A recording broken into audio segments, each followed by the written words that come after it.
I want to talk to you about, your impressive NBA career. On our network, you have there's so many, fans that you still have that still remember, the days, especially from playing in for the Supersonics.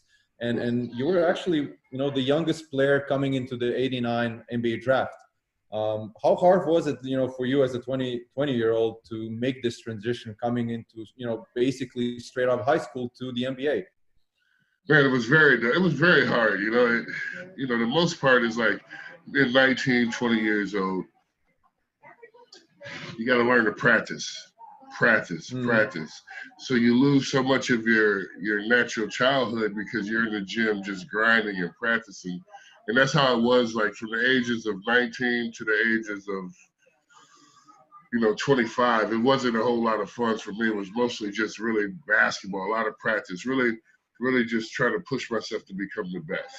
And whether you ever were the best or not, you never know. But you try to push yourself like you're one of the best in the world. And that's what I was doing when I was 19 years old. So I really respect the guys who grind, guys like LeBron and guys, who have put that time in, seeing what they've done throughout their career, the longevity of it. It really lets you know what type of person they are, and it lets you know how hard they put that work in. When you came into the league as a rookie, you didn't get much playing time in your first season.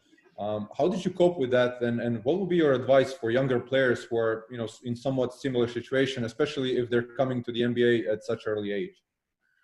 Man, it's tough. Like mentally, it's tough. So, the thing about it is that you play your whole life, and then all of a sudden you make it to the pros, and then you're not playing.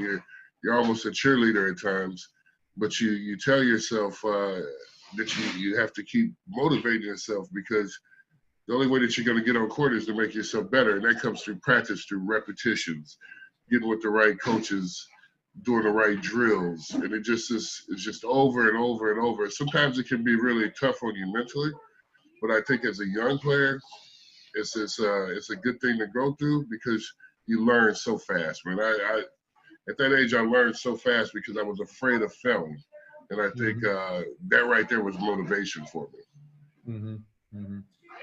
Was there a mentor in those first couple of years that kind of took you under his wing and showed you how to be a professional? Well, I think all the guys did, between me and you. Like all the guys did. I was very fortunate to play with a group of guys who saw a young kid come in, and then they wanted this young kid to succeed.